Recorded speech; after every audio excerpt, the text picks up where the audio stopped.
이번 시간에는 문장 완성 검사의 실시 방법과 활용 팁에 대해서 살펴보도록 하겠습니다.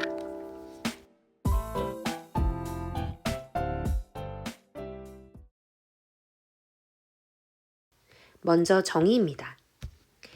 미완성된 문장을 제공해서 수검자, 즉 검사를 받는 분이 문장을 완성하게 하는 검사인데요. 투사를 유도하는 검사로 잘 알려져 있습니다.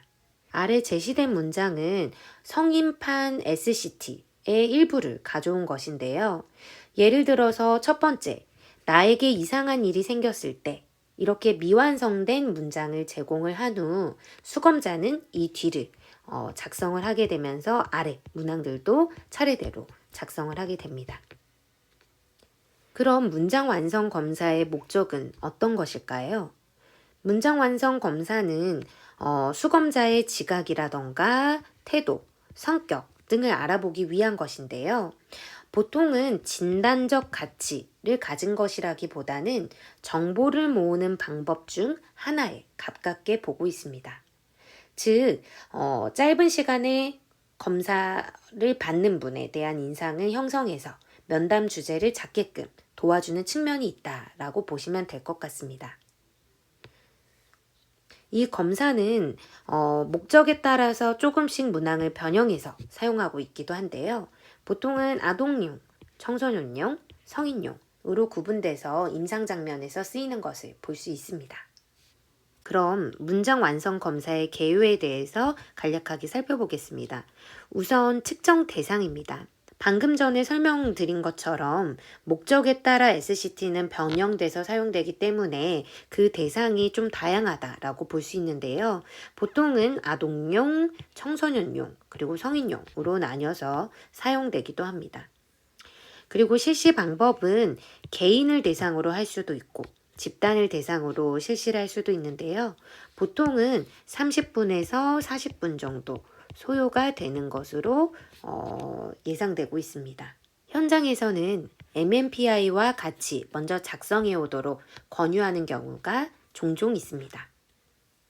아래에는 간단하게 작성 지침에 대해서 첨부를 해두었는데요. 한번 간단히 읽어보도록 하겠습니다. 주어진 어구를 보고 자유롭게 생각나는 대로 쓰시면 되세요. 여기 종이의 윗부분을 보면은 나의 아버지는 이라고 되어 있죠. 그럼 그 다음에 바로 생각나는 말을 이 오른쪽 빈칸에 자유롭게 써서 문장을 완성하시면 되세요. 정답과 오답이 없고요. 글씨나 문장의 좋고 나쁨을 보는 게 아니니까 걱정하지 않으셔도 되세요. 시간 제한은 없지만 가능한 신속하게 쓰시는 게 좋습니다. 그리고 한 가지 덧붙여 설명을 하면 임상 및 상담 현장에서 SCT는 많이 사용되는 검사 기법 중 하나인데요. MMPI 그리고 SCT 이렇게 조합을 같이 해서 쓰는 경우가 꽤 많습니다. 이번에는 문장 완성 검사의 특징에 대해서 살펴보도록 하겠습니다. 문장 완성 검사는 다양한 질문들이 있는데요. 성인판 같은 경우에는 인사이트에서 나온 SCT는 50문항 정도로 구성이 되어 있어요. 그럼 이런 다양한 질문에 대해서 강제적인 느낌이 들지 않으면서 그래도 의무적으로 대답하게 하는 그런 특징을 가지고 있는데요. 이러한 문항을 통해서 이제 수검자는 완성해 가는 과정에서 평상시에 가지고 있었던 생각이라던가 신념이라던가 태도라던가 정서적 갈등이라던가 이런 다양한 것들을 자연스럽게 드러내는 경향이 있습니다. 그리고 문장 완성 검사가 투사적 검사냐라는 부분과 관련돼서 SCT는 반투사적 검사다 라고 보통 설명들을 하는데요. 이렇게 투사적 검사가 아닌 반투사적 검사다 라고 이야기하는 근거에는 로샤 검사라던가 TAT, 주제 통각 검사와 같은 투사 검사에 비교하면 아무래도 문장 완성 검사는 어느 정도 좀 의식적인 수준에서 이 검사를 받는 분이 자각을 해서 이제 반응을 하는 경우가 많기 때문에 반투사적 검사다라고 설명을 많이 합니다. 그럼 문장 완성 검사의 장점과 단점에 대해서 살펴보도록 하겠습니다. 문장 완성 검사의 가장 큰 장점은 쉽고 간편하다는 건데요. 검사자가 옆에 없어도 수검자 스스로가 혼자 쉽고 간편하게 실시가 가능하기 때문에 이런 장점이 있다고 볼 수 있겠습니다. 집단으로도 실시가 가능하고요.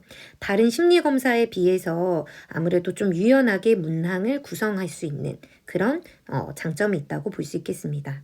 근데 그에 반해 단점으로는 문장 완성 검사 같은 경우에는 유연하게 문항을 구성할 수가 있는 특징을 가지고 있다 보니 표준화된 채점 체계라던가 관련 연구들이 매우 부족한 실정입니다.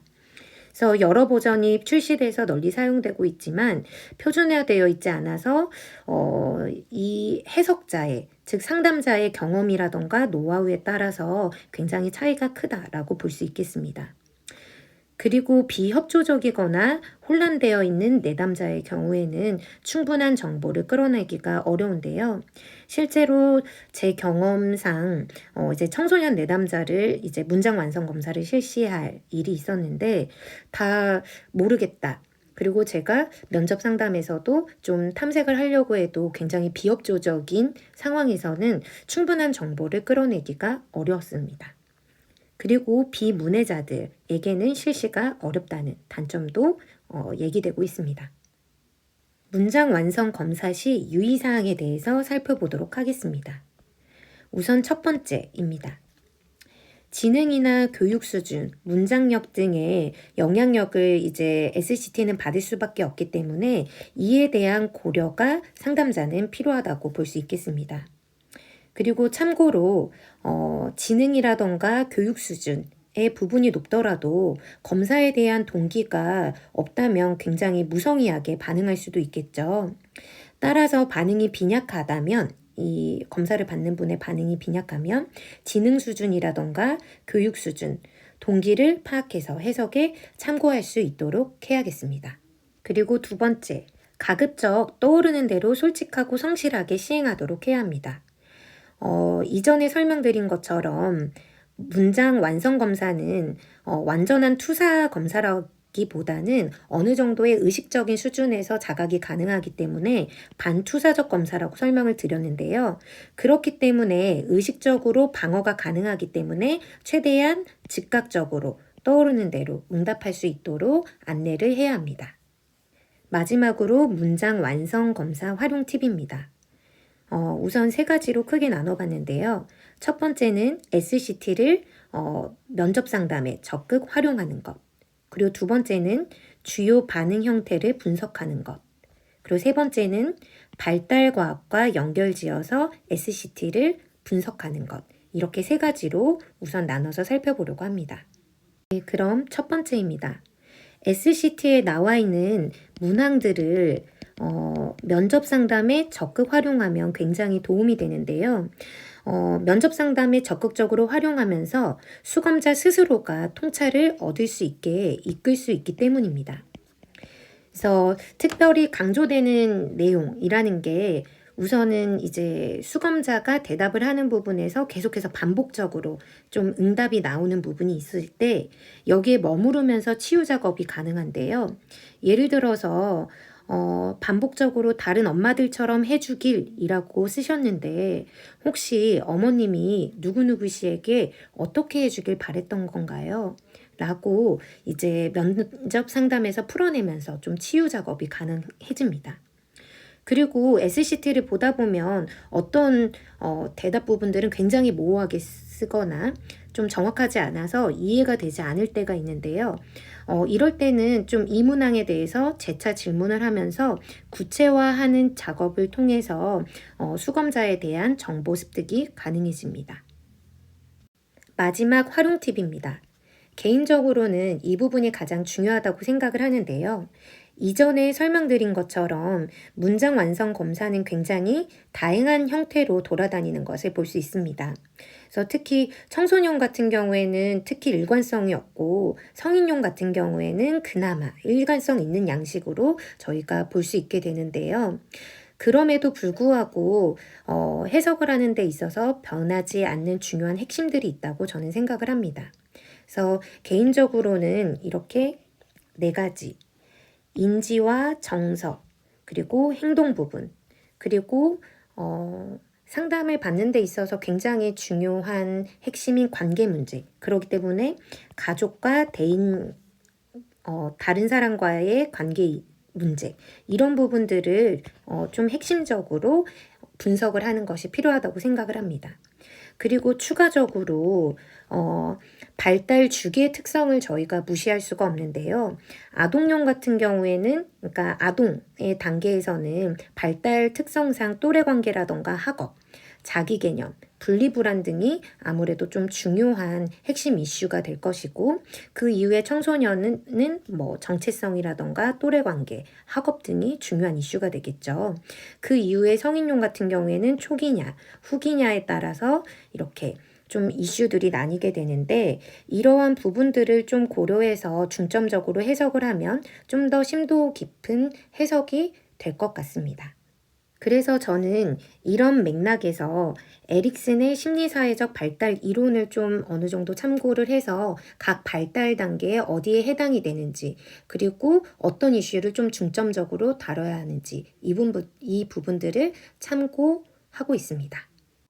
그리고 마지막으로 시간 단축을 위한 팁을 알려드리면, 검색을 하다 보면 SCT를 자동 분류해주는 엑셀 표를 공유해주신 블로거들이 많은 것 같습니다. 그래서 이 부분도 잘 검색을 해서 활용하시면 도움이 될 것 같습니다.